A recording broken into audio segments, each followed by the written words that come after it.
Yes. Hello everyone, welcome in competition conservatory. जी हम लोग हाजिर हैं आपके सामने सीटेट के एग्ज़ाम पेपर लेकर। जी सीटेट का एग्ज़ाम पेपर जो आपके इंग्लिश में, इंग्लिश सब्जेक्ट का पेपर, टोटल वही ब्लूप्रिंट लेके आए हम लोग 30 क्वेश्चंस का। ठीक है, तो कौन सा पेपर आने वाला है, कैसे पे एग्ज़ाम में क्वेश्चंस आ सकते हैं, उसके एक हम लोग पूरा ब्लूप्रिंट देख लेते हैं। जी स्टार्ट करते हैं आज का सेशन विदाउट एनी डिले। जी our first question of our blueprint, the process of second language acquisition is influenced by languages that the learner already know। अगर कोई ऐसा है ना जो सेकेंड लैंग्वेज सीखी जा रही है, उसका एक्विजिशन जो है हमारी जो पहले हमें भाषाएं आती उसी से लिया जा रहा है कंटिन्यू, तो इस इन्फ्लुएंस को हम क्या कहते हैं, इसको हम बोलेंगे लैंग्वेज ट्रांसफर।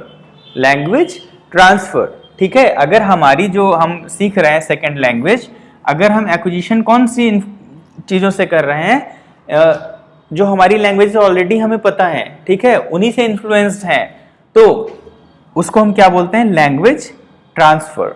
ठीक है, चलिए सेकंड क्वेश्चन पे आ जाते हैं। Yes, our second question is, जी सेकंड क्वेश्चन देख लीजिए सभी लोग। The second language course is organised on elements of human society and the natural world without relying on printed text, this is called the।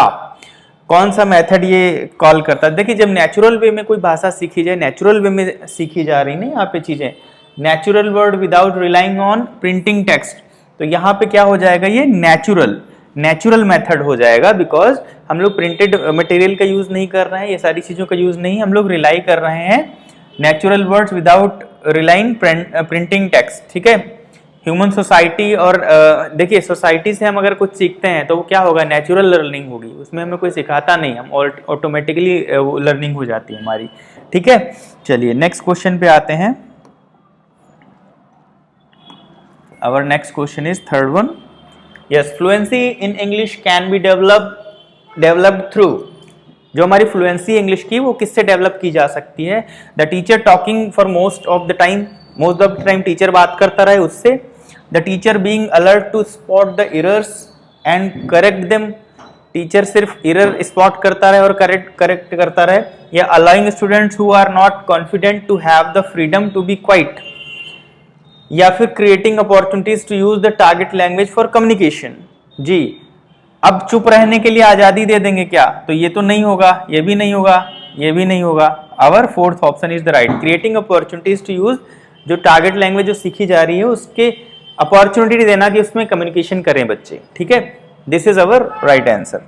चलिए next question is, a play can be best taught by, अगर आपको कोई play एक taught करना है, teach करना है बच्चों को, तो बेस्ट वे क्या होगा उसको सिखाने का, encouraging the students to stage the play after working in group to understand the plot और character, उसको करवाएंगे, स्टेज पे करवाएंगे प्लॉट और कैरेक्टर को समझने के लिए, या फिर asking a number of questions, उसके बारे में बहुत से क्वेश्चंस पूछ लिए, कॉम्प्रिहेंशन करवा दिया स्टूडेंट्स का, इससे सीखेंगे, या फिर conducting a test with specific questions, story के बारे में ग्रामर और उसके क्वेश्चन बना के पूछेंगे तब सीखेंगे वो, या फिर making the students read it silently a number of times, बहुत बार उसको पढ़ें साइलेंटली अपना अपना बैठ के और अंडरस्टैंड करें स्टोरी को, ऐसे सिखाएंगे। तो सबसे बेस्ट वे क्या है, practical way, encouraging the students, उनको इनकरेज करना, to stage play after working in group, understand the plot and character. ठीक है, तो ये नेचुरल वे हो गया। चलो नेक्स्ट क्वेश्चन पे आ जाते हैं। Yes, our fifth question is, student generated correction, student generated correction मतलब जो स्टूडेंट ही जनरेट करें करेक्शन अपनी तरफ से, are important in language learning, because language learning में जब बच्चे खुद ही अपनी गलती का सुधार करते हैं, वो इंपॉर्टेंट है, क्यों इंपॉर्टेंट है वो आपको बताना है। Students revise and edit the error in their own writing और स्पीच, या फिर they indicate active engagement in the learning process, या फिर more time can be given to grammar drills before production, या फिर teachers can conduct more remedial classes. जी हाँ, तो इसमें कौन सा हो जाएगा, देखिए auto generated corrections are important in language learning, because क्यों जरूरी है जी, बताइए। दे indicate active engagement in the learning process. ये दिखाता है कि बच्चा कितना एक्टिव है, ठीक है, बच्चा कितना एक्टिव है ये दिखाता है। दे indicate active engagement in the learning process, है ना जी। चलिए नेक्स्ट क्वेश्चन पे आ जाते हैं। Okay, the 6th one, smaller class size for slow learners. Slow learners जो होते हैं उनके लिए छोटा सा क्लास बना दिया है ना। Facilitates greater personalised instructions in the new language because of, नई भाषा सीखने के लिए बहुत सारी इंस्ट्रक्शंस वगैरह बनाई गई, छोटा रूम बनाया गया जो स्लो लर्नर्स हैं उनके लिए, ठीक है। क्यों बनाया गया? Because of incidental learning, informal assessment and more interaction, ठीक है। इंसिडेंटल लर्निंग मतलब इंसिडेंट कोई हो गया तो कुछ सीख गए। इंसिडेंटल लर्निंग इनफॉर्मल तो क्लास में होता ही नहीं है कुछ भी, तो ये तो गलत हो गया, ठीक है। Disciplined approach, less interaction. Less interaction, देखिए लैंग्वेज सीखने में लेस इंटरेक्शन तो कतई नहीं होना चाहिए। जितना ज्यादा से ज्यादा इंटरेक्शन होगा उतना ज्यादा बच्चे सीखते हैं। तो लैंग्वेज की बात आए तो इंटरेक्शन तो इंपॉर्टेंट पार्ट है, ये ध्यान रखिएगा, ठीक है। मोर इंटरेक्शन, जी हाँ ये बिल्कुल सही, more interaction, flexible schedule and authentic assessment, बिल्कुल सही। ऑथेंटिक असेसमेंट होना चाहिए, मोर इंटरेक्शन और फ्लेक्सिबल शेड्यूल, ठीक है। चौथा देख लेते हैं, language focused, formal assessment and flexible schedule, ठीक है। तो ये लैंग्वेज फोकस्ड, अच्छा यहां पे बात हो रही है स्लो लर्नर्स की, ठीक है, तो उनको हमें मोर इंटरेक्शन देना पड़ेगा, ठीक है। Our third option is the right answer, fourth one is also not right, because formal assessment अगर देते हैं वहां पे तो फॉर्मल असेसमेंट का मतलब हो गया एक तरह से उनका प्रॉपरली एग्जाम लेना, ठीक है। चलो नेक्स्ट पे आ जाते हैं। 7th is school needs to become centres that prepare children for life and ensure that all children specially the differently abled, जो डिफरेंटली एबल्ड होते हैं ना, विकलांग टाइप के बच्चे, उनकी बात हो रही है। Children from marginalized sections and children in difficult circumstances get the maximum benefit of the critical area of education. This observation found in National Curriculum Framework 2005 is related to, जी यहाँ पे ये किससे रिलेटेड था जो ये 2005 में फ्रेमवर्क ये किया गया है? ये जो ऑब्जर्वेशन है जी, कंस्ट्रक्टिव लर्निंग की है, जेंडर इक्वालिटी की है, या फिर क्रिटिकल पेडागोजी की है, या फिर इंक्लूसिव एजुकेशन की है। देखो यहाँ पे कंस्ट्रक्टिव लर्निंग की बात नहीं हो रही। कंस्ट्रक्टिव लर्निंग क्या होती है? जो सोशल और हमारे नैतिकताओं और उनको संस्कारों को मिलाकर बनती है, तो वहाँ पे ये बात नहीं है। जेंडर इक्वालिटी की कोई बात ही नहीं है, मेल फीमेल की। क्रिटिकल पेडागोजी की भी कोई बात नहीं है। ये हमारा इंक्लूसिव एजुकेशन की यहाँ पे बात है, ठीक है। तो दिस ऑब्जर्वेशन जो है ये हमारा किससे रिलेट करता है? इंक्लूसिव एजुकेशन से, ठीक है। चलो नेक्स्ट क्वेश्चन पे आ जाते हैं।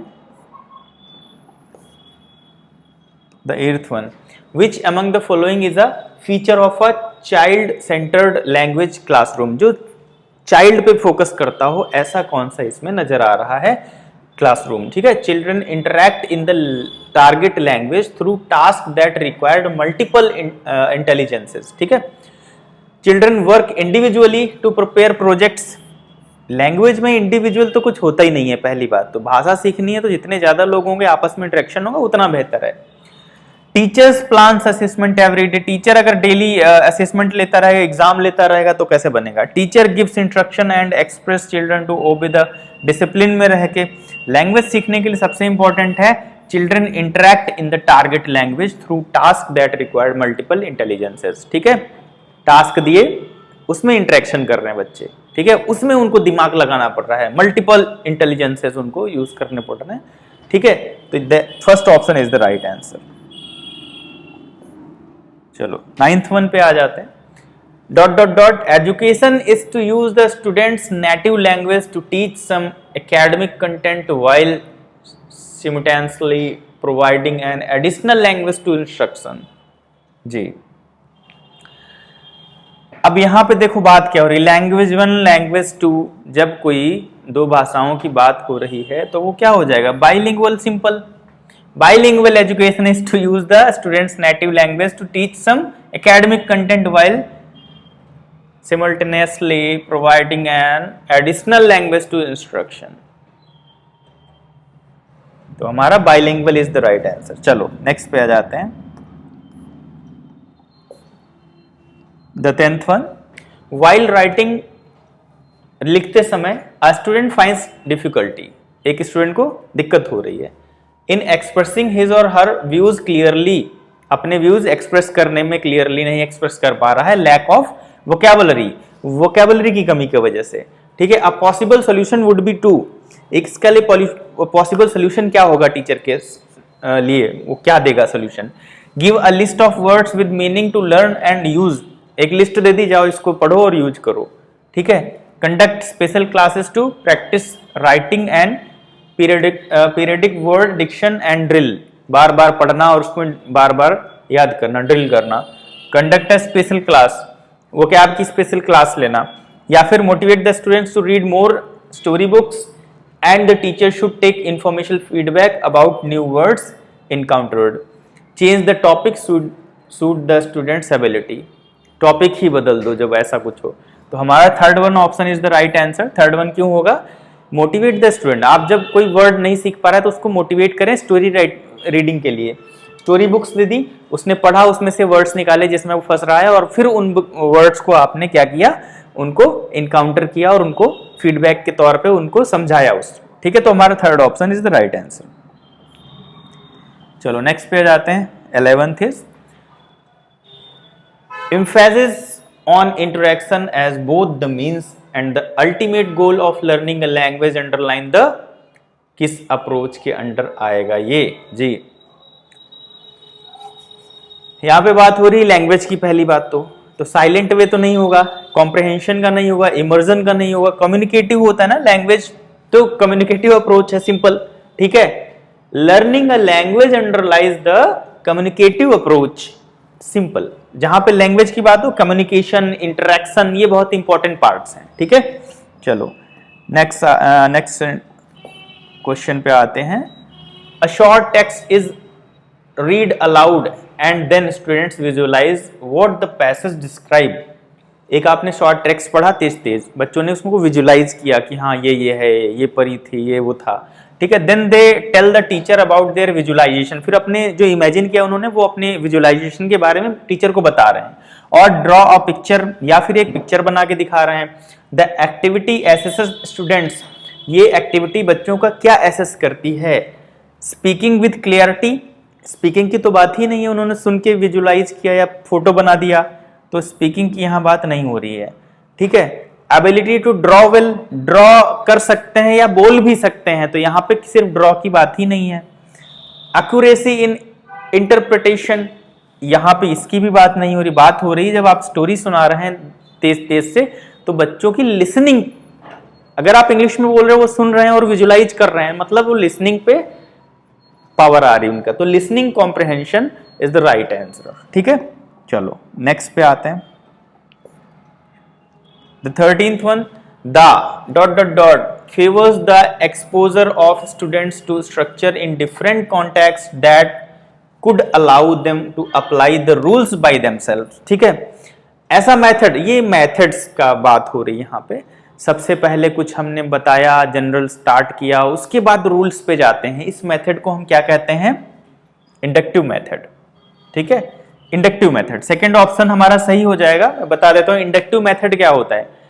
जैसे हमको बताना है पानी ही जीवन है, ये हमारा मेन एक थीम है, तो हम इंडक्टिव मेथड में क्या करेंगे, डायरेक्ट ये लाइन नहीं बताएंगे कि पानी ही जीवन है.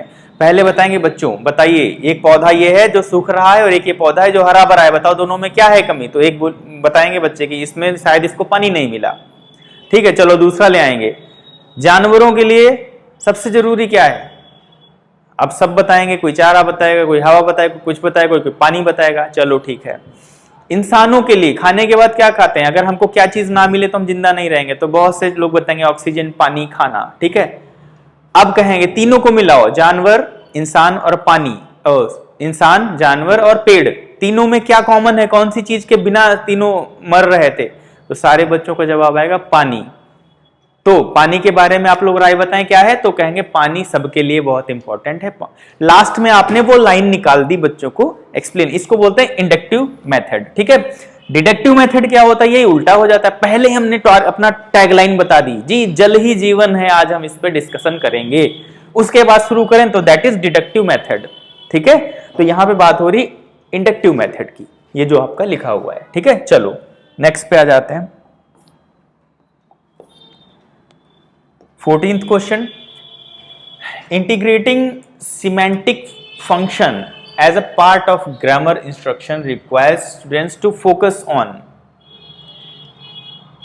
integrating cementing function जो है as a part of grammar का पार्ट होगी, स्टूडेंट की किस चीज पे फोकस करता है, चलो इसको देखते हैं। Drills for the practice of grammatical structure, building fluency use rather than grammatical corrections, accuracy of grammar use in syntax formation या communication of meaning and accuracy of language. जी चलो इसको समझिए, आप लोग बताइए पहले। अर्धपूर्ण कार्य को एकीकृत करके उसको part of grammar instruction requires students to focus on. जी तो ये देखिए, ये कहीं ना कहीं हमारा लैंग्वेज से जुड़ा है, तो we are talking about the communication of meaning and accuracy of language, communication of meanings and accuracy of language, we are focusing on that। चलो 15th पे आ जाते हैं। A teacher can develop listening skill in English by, एक teacher जो है listening skills को कैसे डेवलप कर सकता है इंग्लिश में, focusing only listening skill without associating it with other language skill, सिर्फ फोकस किया लिसनिंग पे, किसी अदर लैंग्वेज की स्किल्स को उसमें एसोसिएट नहीं किया, विदाउट एसोसिएटिंग, किसी की मदद नहीं ली। Making the learners listen to everything they hear passively, जो कुछ भी सुनो सब पे ध्यान दो, तब आपकी लिसनिंग ये भी नहीं हो सकता है। Creating opportunities for them to listen to a variety of sources and people and engage in listening activities, this is the right answer, ठीक है।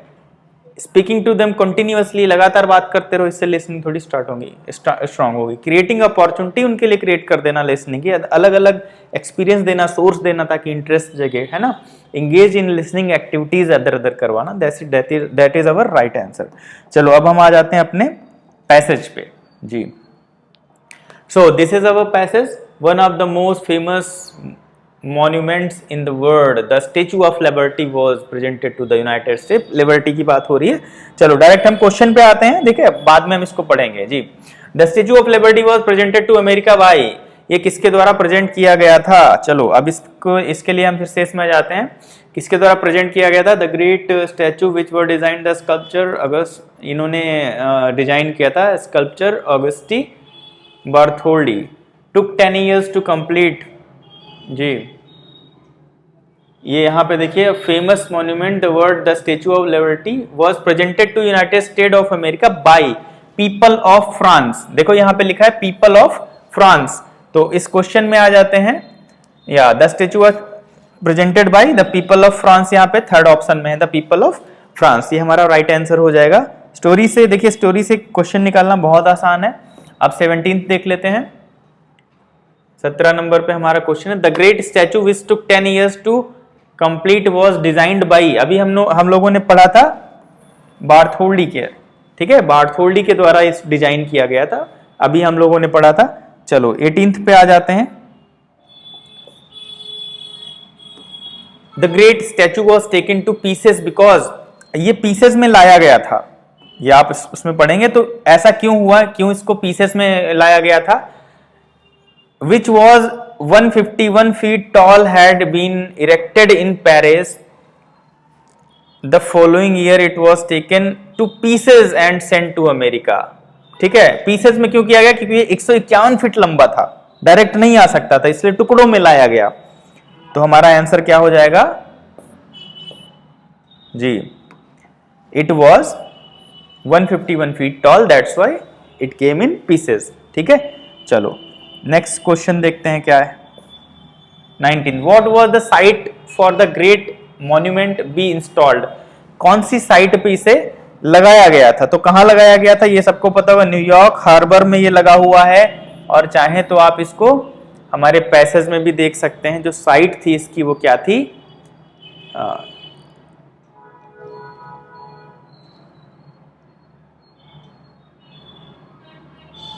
The site chosen was island of entrance of the New York harbour, New York harbour जी। तो हमारा ये answer क्या हो जाएगा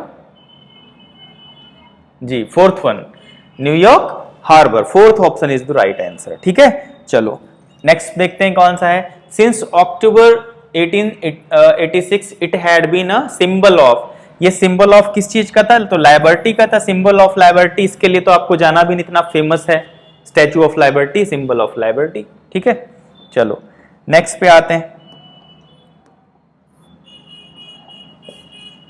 21 which part of speech is the underline, अच्छा ये पार्ट ऑफ स्पीच कौन सा है ये बताना है आपको, साइट कौन सा पार्ट ऑफ स्पीच है, यहां पे अंडरलाइन भूल गए। द साइट चूजन वॉज, देखिए अगर कोई दा लग जाए किसी के साथ में तो द नाउन के साथ लगता है simply, our A option is the right answer.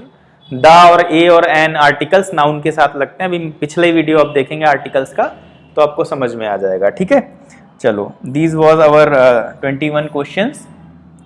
Next आपके सामने एक पैसेज आ गया है जी। नेक्स्ट पैसेज जो है इसको आप पढ़ने में टाइम वेस्ट ना करके आगे बढ़ते हैं, क्वेश्चंस देखते हैं। The primary purpose of the passage is to, primary purpose जो है इसका वो क्या है, ये आर्कियोलॉजी से पूरा रिलेटेड है। Present the state of archaeology नहीं, प्रेजेंट न्यू एक्सकेवेशंस नहीं, list archaeology sites, present archaeology as a career option no. देखिए इसका जो प्राइमरी पर्पज है हमारे पैसेज का वो क्लियरली है यहाँ पे, इसको एज अ करियर के रूप में देखना। इसको जब आप पढ़ेंगे तो ये आपके सामने निकल के आएगा, present archaeology as a career option. ठीक है, चलो नेक्स्ट क्वेश्चन पे आते हैं। What is our next question, yes next पे ही थे हम लोग, नहीं ये हो चुका है। 23rd, according to information in the text, spectrum of human experiences refer to lots of commitment, evident of human settlement, historic events या फिर geographical features। तो स्पेक्ट्रम ऑफ ह्यूमन एक्सपीरियंस का मतलब होता है ह्यूमन के द्वारा बहुत किए गए इवेंट्स या सीरीज ऑफ इवेंट्स। तो यहाँ पे हमारा क्या हो जाएगा, हिस्टोरिकल इवेंट्स। ठीक है, स्पेक्ट्रम ऑफ ह्यूमन एक्सपीरियंसेस ये रिफर करता है हिस्टोरिकल इवेंट्स, जो भी इतिहास के इवेंट्स हुए हैं उनको। ठीक है, चलो नेक्स्ट पे आते हैं। Pick out the correct statement based on your understanding, अपनी अंडरस्टैंडिंग के हिसाब से बेस्ट आपको चूज करना है जो सही हो। Society should learn from its past, archaeology has no value, no value तो है ही नहीं, ये तो गलत हो गया। ठीक है, ये गलत हो गया। All locations are found in remote area, सभी रिमोट एरिया में ही फाउंड की गई, ये भी गलत है। The job of an archaeologist is an uninteresting job for anyone, नहीं सबके लिए uninteresting नहीं होती है। तो हमारा क्या हो गया, society should learn from its past. History का मतलब ही यही होता है, हिस्ट्री पढ़ना ही इसीलिए होता है कि हम उसके पास्ट से सीखें और आगे वो गलतियां ना करें। ठीक है, ये क्वेश्चन कई बार इंटरव्यूज में भी पूछा जाता है, हिस्ट्री का क्या महत्व है जी। 25th पे आ जाते हैं। According to the text which of the following statement is true, archaeology क्या है, ठीक है, क्या करती है, offers insight to prevent destruction of a human heritage. Destruction जो होता है हमारे ह्यूमन हेरिटेज मतलब धरोहर का, उसको ये प्रिवेंट करता है, बचाता है। तो यह बिल्कुल सही सेंटेंस कहा गया है, ये इससे बचता है। ठीक है, दूसरा देख लेते हैं। Is a subject which is easy to study, subject की बात नहीं हो रही यहाँ पे। Is very difficult to practise professionally, ये भी नहीं। Gives few clues about culture development, few नहीं बहुत सारी चीजें दिखाता है, तो और first option is the right answer. चलो नेक्स्ट देख लेते हैं। 26th, based on information it can be assumed that, information दी गई उसके द्वारा ये एज्यूम किया जा सकता है only the rich can afford the travel to, ना ना ना ना, ये तो नहीं कहा गया है। Archaeology contributes to a better understanding of society, universities do not support the archaeology department, नहीं। Archaeology is the profitable business, ये भी नहीं। Second option is the right answer. Archaeology contribute to a better understanding of society, क्योंकि पहले क्या रहा अब क्या है वो उसको समझने में बहुत ही हेल्पफुल रहता है। चलो come to the next one. It can be inferred that archaeology offers, जी इट कैन बी इन्फर्ड, तो यह कहा जा सकता है दैट आर्कोलॉजी ऑफर्स, ये क्या ऑफर करता है, एन अल्टरनेटिव प्रोफेशन, वो तो है ही, greater career prospect, no evidence about human evolution, deeper historical insight, जी हाँ डीपर हिस्टोरिकल इंसाइट, हिस्ट्री पूरी नजर आती है ना आर्कोलॉजिस्ट में जी। चलो नेक्स्ट में आ जाते हैं 28th, in the essay the writer, so our right answer is second one, choose his profession to understand human behaviour. जब पैसेज में आप पढ़ोगे तो आपको समझ में आ जाएगा उन्होंने अपना प्रोफेशन चूज किया अंडरस्टैंड ह्यूमन बिहेवियर को समझने के लिए, ठीक है, second option is the right answer.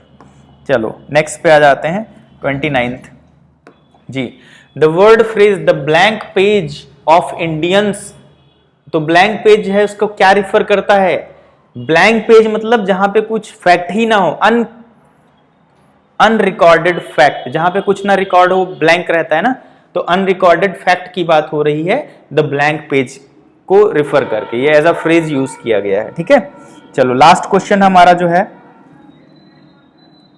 30th question, archaeology is an intrinsically worthwhile Endeavour, intrinsically means क्या है यहां पे आपको ये बताना है, तो ये मीन है